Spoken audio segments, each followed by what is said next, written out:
இப்போ நம்ம முடிவு காலத்தை பற்றின சில விஷயங்களை பார்க்க போகிறோம்.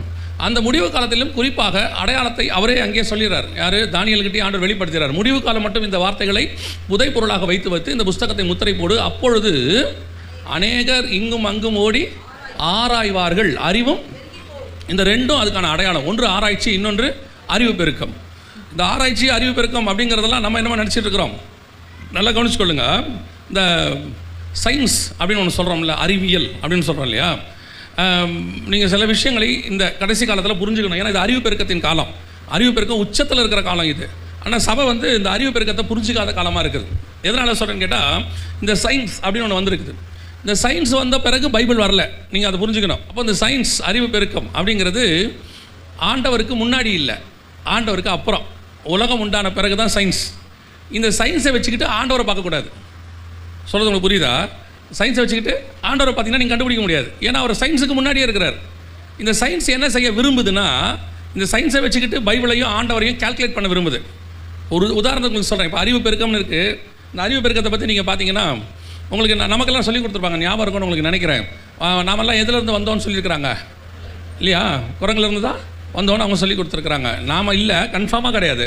ஏன்னா வேதம் சொல்லுது நம்மளை தேவ சாயலாகவும் தேவ ரூபத்தின்படியும் மனுஷனை படைச்சிருக்கிறார்.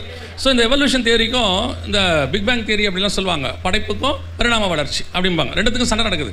அதாவது மனுஷனை தேவன் படைக்கலை, தானாக உண்டாயிட்டான் அப்படின்ற மாதிரி, குரங்குலேருந்து கொஞ்சம் கொஞ்சமாக மாறி வந்துட்டான் அப்படின்னு. என்ன ஒரு விஷயம் அப்படின்னா, அதெல்லாம் போய் இது வரைக்கும் அதை நிரூபிக்கவே இல்லை. குரங்குலேருந்து மனுஷன் வந்தான்றதுக்கு இன்னும் ப்ரூஃப் கிடையாது. Not yet proved. ஒரு ப்ரூஃப் கூட கிடையாது. அவங்க ஒரு பொய்யை திருப்பி திருப்பி சொல்லிகிட்டே இருக்கிறாங்க. திருப்பி திருப்பி சொல்கிறதுனால பொய் என்னவா மாறிடுச்சு? உண்மை மாதிரி தெரியுது. இது வரைக்கும் குரங்குலேருந்து மனுஷன் வந்ததுக்கான ஒரு ப்ரூஃப் கூட சயின்ஸில் கொடுக்கவே இல்லை. அசம்ஷன் தான் மட்டும்தான் இருக்கிறது. இருந்திருக்கலாம் அப்படின்னு இருக்குது. அதுலேயும் இன்னொரு மிக முக்கியமான விஷயம் என்னென்னா, நம்மக்கிட்ட சொல்லும் போது என்ன சொல்லி வச்சுருக்காங்கன்னா, நாமெல்லாம் ஆரம்பத்தில் அந்த குரங்குலேருந்து வந்ததுனால அறிவே இல்லாமல் இருந்தோம். கொஞ்சம் கொஞ்சமாக தான் அறிவு வந்துச்சு, அறிவியல் வளர்ச்சி வந்துச்சு. நாமெல்லாம் காட்டு மிராண்டிகளாக இருந்தோம்.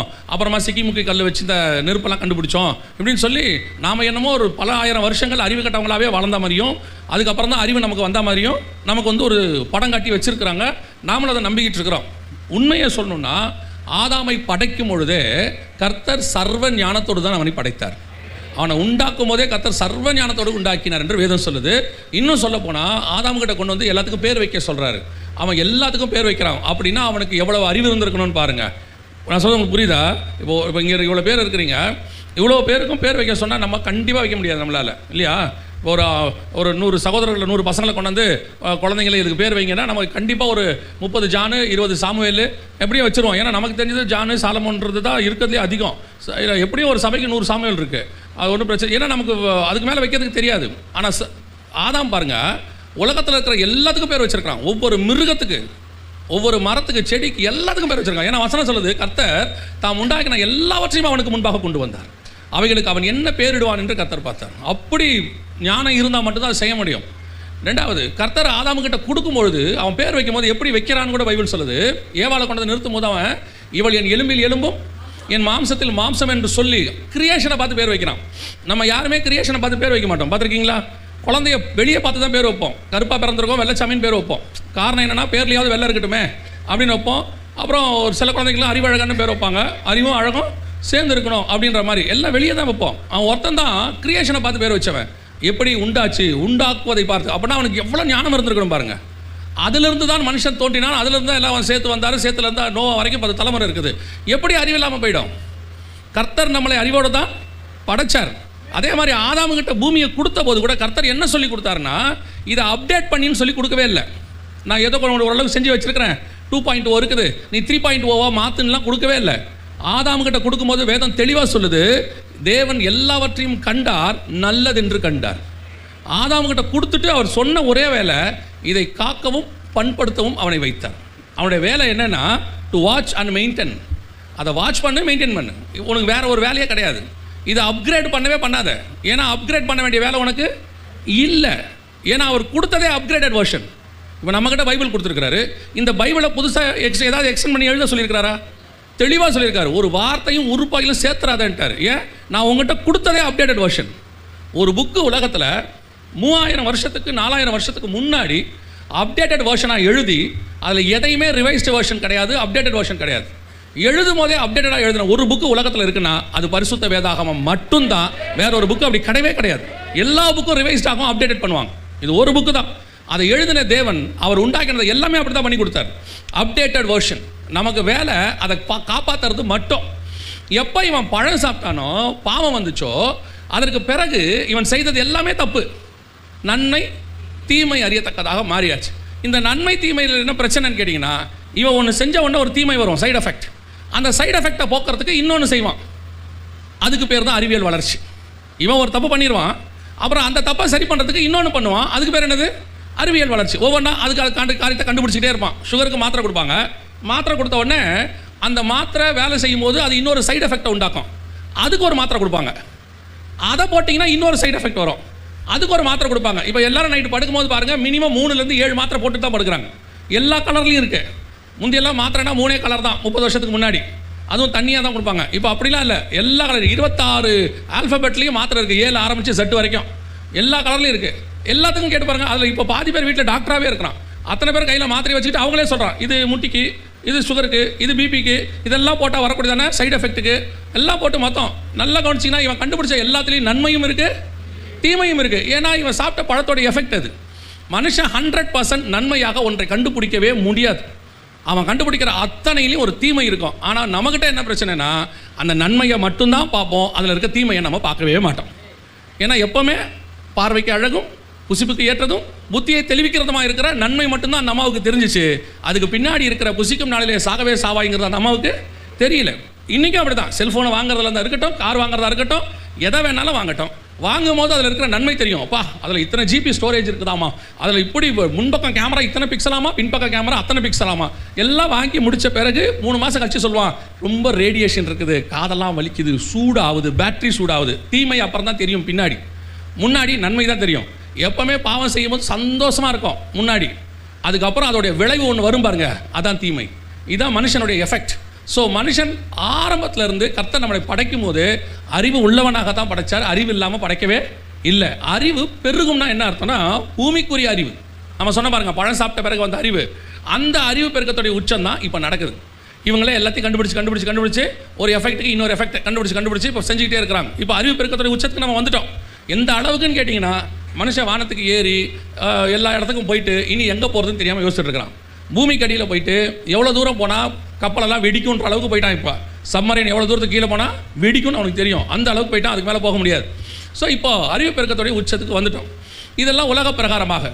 அதே நேரத்தில் பைபிள்லையும் சில அறிவு பெருக்கத்தை ஆண்டவர் கொடுத்துருக்கிறார். கடைசி காலத்துக்குரியது, முடிவு காலத்தை பற்றினது. இன்றைக்கி யங்ஸ்டர்ஸ்ட்டை என்ன பிரச்சனை அப்படின்னு கேட்டிங்கன்னு சொன்னால், பைபிள் ஒரு பழைய கதை படிக்கிற ஹிஸ்ட்ரி புக்காகவே வச்சுருக்கிறான் மனசில். அது என்ன, நோவா கதை இருக்குது, சிம்சன் கதை இருக்குது, அப்புறம் இயேசு கிறிஸ்துவை பற்றி இருக்குது. அது ஒரு ஹிஸ்டாரிக்கல் புக் அப்படின்னு வச்சுருக்கிறான். ஆனால் வேதாகமம் ஹிஸ்டாரிக்கல் புக் மாத்திரம் அல்ல. நீங்கள் எந்த கோணத்தில் எப்படி படித்தாலும் எல்லாம் அதில் உண்டு. ஆர்கியாலஜி படித்தா ஆர்கியாலஜி இருக்குது, ஹிஸ்ட்ரி படித்தா ஹிஸ்ட்ரி இருக்குது, ப்ராபஸி படித்தா ப்ராபஸி இருக்குது, மெடிசன் படித்தா மெடிசன் இருக்குது. நீங்கள் ஒருவேளை இன்ஜினியரிங் படிச்சிங்கன்னா இன்ஜினியரிங் இருக்குது. எது வேணுமோ எல்லா ஃபீல்டுலேயும் பைபிள் இருக்குது. அப்போ இதன் மூலமாக ஆண்டவர் டெக்னாலஜியை பற்றியும் பேசியிருக்கிறார், கடைசி காலத்தினுடைய அறிவு பெருக்கத்தை பற்றியும் பேசியிருக்கிறார். அது மட்டும் இல்லை, இனி நடக்க போகிறதான ப்ராஃபஸீஸில் என்னென்ன விதமான டெக்னாலஜி டெவலப்மெண்ட் இருக்கும் அதை குறித்தும் பேசியிருக்கிறார். ஆனால் நாம் அந்த கோணத்தில் பைபிளை என்ன செய்யலை, படிக்கலை. அதனால் இன்றைக்கி இருக்கிற யங்ஸ்டர்ஸ்க்கு பைபிளை பார்த்தா அவ்வளோ கசப்பாக இருக்குது. காலையில் எழுந்திரிச்சு பைபிள் படிக்கிறது அவனுக்கு அவ்வளோ கஷ்டம். முந்தையெல்லாமாவது கொஞ்சம் ஸ்ட்ரிக்டாக படிக்க வச்சாங்க. காலையில் எழுந்தோன்னே, போன ஜென்ரேஷனில் எங்களெல்லாம் காலையில் எழுந்தோன்னே பைபிள் வாசித்தியா அப்படின்னு முதல் கேள்வி கேட்பாங்க. இப்போ அப்படி கேட்கறதே இல்லை. எழுந்திரிச்ச உடனே அவன் வாட்ஸ்அப் தான் பார்க்குறான். ஃபஸ்ட்டு எடுத்தோன்னே எழுந்தோன்னே வாட்ஸ்அப் பார்க்குறான், ஃபேஸ்புக் பார்க்குறான். கேட்டால் என்ன டைம் பார்க்குறேன்பா. அடுத்து நம்ம எதாவது கேட்டோம்னா அடுத்த கேள்வி கேட்போம், இல்லை டைம் தான் பார்த்தேன்பா. டைமே 15 நிமிஷம் பார்த்துருப்பான், என்ன தான் பார்த்தானே தெரியல. பார்த்து முடிச்சப்பறம் எப்போ இவ்வளோ நேரம் டைம் பார்த்தேன்னா, இல்லை டைம் தான் பார்த்தேன், அப்படியே ஒரு நோட்டிஃபிகேஷன் வந்துச்சு, உள்ளே போனேன், அப்படியே ஒரு 15 நிமிஷம். அப்புறம் இப்போ இருக்க பசங்களையும் அப்பா அம்மாவை கேட்கக்கூடிய அளவுக்கு அப்பா அம்மாவுக்கு என்ன இல்லை, தைரியமும் இல்லை. ஏன்னா அவங்களே ஏன் சொன்னால் வாட்ஸ்அப் தான் பார்க்குறாங்க. அவங்க எப்படி அவங்கள கேட்பாங்க, அவன் திருப்பி அடுத்த கேள்வி கேட்குறான், உங்களை பார்த்தாங்க நானும் பார்த்துட்டு இருக்கேன் அப்படிங்கிறான். அதனால் அப்போ இருக்கிற அப்பா அம்மா நீதிமான்கள். அவங்க ஏன் சொன்னால் பைபிள் வாசிப்பாங்க, வாசிட்டு கேட்பாங்க ஏன்டா பைபிள் வாசிக்கலன்னு. அதனால் பதில் சொல்ல முடியாது. இப்போ இருக்கிற அப்பா அம்மாவை நிறைய அப்பா அம்மாவுக்கு இப்போ குறை இருக்குது. எங்கள் காலத்துலலாம் நாங்கள் அப்பா அம்மாவை இப்படி எதிர்த்தே பேச மாட்டோம். ஏன் அப்படின்னா நம்ம அப்பா அம்மா ஆண்டவருக்கு பயந்து இருந்தாங்க, அதனால் நம்ம ஏற்று பேச பயந்தோம். இப்போ நம்ம யாரும் ஆண்டவருக்கு பயப்படுற மாதிரி தெரில. அப்புறம் எப்படி அவன் நமக்கு பயப்படுவான் இல்லையா? ஏன்டா டிவி பார்க்குற அப்படின்னு கேட்டால் அவன் திருப்பி கேட்குறான், நீங்கள் பார்த்தீங்க அதனால் நானும் பார்க்குறேன். நீங்கள் சீரியல் பார்த்தீங்க, நான் WWF பார்க்குறேன், அவ்வளோதான் வித்தியாசம். மற்றபடி நாம் என்ன செய்கிறோமோ அதான் பையன் செய்ய போகிறான், பொண்ணு செய்ய போகுது. அப்போ இன்றைக்கி உள்ள பசங்களுக்கு பைபிள் வந்து எப்படி ஆயிடுச்சு அப்படின்னு கேட்டிங்கன்னா, ஒரு ஹிஸ்டாரிக்கல் புக்கு மாதிரி மாறினதுனால அவனுக்கு படிக்க இன்ட்ரெஸ்ட் இல்லை. ஆனால் அது உள்ள எல்லாமும் இருக்குது. நமக்கு ஹிஸ்ட்ரியும் தேவை, இன்றைக்கி உள்ள கரண்ட் மேட்டர்ஸும் தேவை. பிசாசு அப்டேட் ஆகிட்டான். எந்த அளவுக்கு அப்டேட் ஆகிட்டான்னு கேட்டிங்கன்னா, சின்ன பிள்ளைகளை கூப்பிட்டு நீங்கள் சின்ன சின்ன விஷயங்களை கேட்டு பாருங்கள், அவங்க இன்றைக்கி உள்ள கரண்ட் ஏஐ டெக்னாலஜி வரைக்கும் பேசுகிறான். ஆனால் சர்ச்சஸில், சண்டே கிளாஸ்லையோ, யூத் மீட்டிங்லையோ நாம் இன்னும் அவனை எங்கே உட்கார வச்சுருக்கோன்னா 30 வருஷத்துக்கு பின்னாடி உட்கார வச்சுருக்கோம். சண்டே கிளாஸ் அப்படின்னோடனே நோவாவோடைய கதை, சண்டே கிளாஸ் அப்படின்னோடனே அடுத்து நம்ம சொல்ல போகிறது ஆதாம் ஏவாள் மரத்துக்கு பின்னாடி நிற்கிறது. இவ்வளோ தான். நான் இது தப்பு சொல்லலை, திருப்பியும் சொல்கிறேன், இது தப்பு இல்லை. அவனுக்கு இதோட சேர்த்து வேறு கொஞ்சமும் வேணும். ஏன்னா பிசாசு வேறு கொண்டு கொடுத்துட்டான். அவன் கொடுக்கக்கூடிய அவெஞ்சர்ஸோடைய ஸ்கிரிப்ட்ஸையும் அவன் கொடுக்கக்கூடியதான கார்ட்டூனில் வரக்கூடிய டெக்னாலஜியை நீங்கள் பார்த்தீங்கன்னா நம்ம பையன் நல்லா புரிஞ்சுக்கிறான் எல்லாத்தையும். நாம் சண்டே கிளாஸுக்கு வந்தால் மட்டும் அதெல்லாம் நம்ம பிள்ளைகளுக்கு புரியாது. நாம் இன்னும் கொஞ்சம் ரொம்ப டைல்யூட்டாக போகணும்னு போயிட்டுருக்கிறோம். யூத் மீட்டிங் அப்படின்ன உடனே பிசாசு நல்லா கவனிச்சு பார்த்தீங்களா? யூத் மீட்டிங் அப்படின்ன உடனே அவன் நடத்துகிற யூத்தில் வெறும் டான்ஸ் பாட்டு மட்டும் இல்லை, அவன் நடத்துகிற யூத்தில் டெக்னாலஜியும் இருக்குது. ChatGPT பற்றியும் சொல்லிக் கொடுக்குறான். ஏஐ டெக்னாலஜி யார் படிக்கிறான்? எல்லா யூத்து தான் படிக்கிறான். போய் அவனுக்கு ஃபுல்லாகவும் டெக்னாலஜி சொல்லிக் கொடுக்குறான். நம்ம யூத் மீட்டிங் அப்படின்னா ஒரு ஆட்டம், ஒரு பாட்டம், புகையை போட்டு ஆட விட்டு அவனை வீட்டுக்கு அனுப்பிச்சிடுறது. என்ன கேட்டு பாருங்க, யூத் மீட்டிங், அவனை சந்தோஷப்படுத்தி வச்சுரு. அதுக்காக வந்தா அவன் அதுக்காக வந்தா அதுக்கு தான் டிவியை போட்டு விட்டு அவனே வீட்டில் ஆடுவானே. அவனுக்கு தேவை ஆட்டம் அல்ல, பாட்டம் அல்ல. அவனுக்கு தேவை இன்னைக்கு உள்ள வேதாகமம், வேதாகமத்தில் உள்ள இன்னைக்கு காரியம். கொஞ்சம் சர்ச்சை அப்டேட் ஆகுங்க, இல்லாவிட்டால் பிசாசி எங்கேயோ போயிடுவான். இப்போ நம்ம ஆளுங்கிட்ட இருக்கிற இன்னொரு பெரிய பிரச்சனை என்னென்னா, எங்கள் ஊரில் பழமொழி சொல்லுவாங்க, தலையை விட்டு வாழை பிடிக்கிறான், தலையை விட்டு வாழை பிடிக்கிறான்பா. அதான் இப்போ நடக்குது. இந்த ஆரம்பத்தில் டிவி வந்த புதுசில் டிவி பிசாசு, டிவி பார்க்கக்கூடாது, டிவி எல்லாம் நரகத்துக்கு கொண்டு போயிடும்ட்டாங்க. இப்போ பார்த்தா டிவியில் வராத பாஸ்டரே இல்லை, எல்லா பாஸ்டரும் டிவியில் வராங்க. இப்போ இவங்களாம் என்ன ஆவாங்க? நாம் இவங்களை நம்பி டிவி பார்க்கறது விட்டுட்டோம். இப்போ இவங்களே தான் சொல்கிறாங்க, காலை 7:30 மணிக்கு எங்களுடைய ப்ரோக்ராம் வருகிறது. இப்போ இவங்களுக்காக டிவி வேறு வாங்கணும். இப்போ ஏன்னா டிவி வாங்க கூட சொல்லி வச்சுட்டாங்க நம்மளை. அப்புறம் அதே மாதிரி இப்போ எல்லாரும் டிவிக்கு வந்தாங்க. அதுக்குள்ளேயே பிசாசு டிவிக்குள்ளே பூந்து எல்லா வேலையும் பண்ணி முடிச்சுட்டான். இப்போ இவங்க தான் இப்போ தான் ஒருத்தராக டிவிக்கு வராங்க. அவன் வந்து கிட்டத்தட்ட 50 வருஷமாக டிவியை ஆக்குப்பையே பண்ணிட்டான். அதே மாதிரி கம்ப்யூட்டர் வரும்போது அது 666, அது உள்ளே போகக்கூடாது, அது பிசாசு அப்படின்னாங்க. இப்போ இமெயில் ஐடி இல்லாத பாஸ்டர் யார்? இப்போ சொல்லுங்கள், வாட்ஸ்அப் இல்லாத, ஸ்மார்ட் ஃபோன் இல்லாத ஊழியக்காரன் யார்? இப்போ அவன் வந்து கம்ப்யூட்டரில் எல்லாத்தையும் முடிச்சிட்டான். இப்போ தான் நம்மளால் உள்ளேயே போகிறாங்க. இப்போ தான் உள்ளே போய் இமெயில் ஐடியை கொடுக்க ஆரம்பிச்சிருக்காங்க, எங்களை தொடர்பு கொள்ளவும் அப்படின்னு. அவன் வீட்டுக்குள்ளேயே போயிட்டான், எல்லார் வீட்டுக்குள்ளேயும். இதுதான் நம்ம பிரச்சனை. வரும்போது நம்ம விட்டுருவோம், ஏன்னா அது பிசாசுன்றோம். அப்புறம் பிசாசு பிடிச்ச பிறகு நம்ம அது உள்ளே போவோம். அப்புறம் தான் பிசாசு யோசிப்பான், இப்போ தான் வரீங்களா நீங்கள்? நாங்கள் உள்ளே வந்து 50 வருஷம் ஆச்சேம்பா. எதுக்கு சொல்கிறேன், சபை அவ்வளோ பின்னாடியே இருக்குது, கொஞ்சம் முன்னாடி போங்கன்றேன். முன்னாடி போனால் இவன் இன்னும் முன்னாடி போயிடறான். அது அதை விட கொடுமை. ஆசாரிப்பு கூடாரத்தில் முன்னாடி போனால் என்ன வந்து தெரியுமா உங்களுக்கு? மகா பரிசுத்த ஸ்தலத்தை தாண்டிட்டீங்கன்னு வச்சுங்க, குப்பை கொட்டுற இடம் ஒன்று இருக்கும், சாமல் கொட்டுற இடம்னு.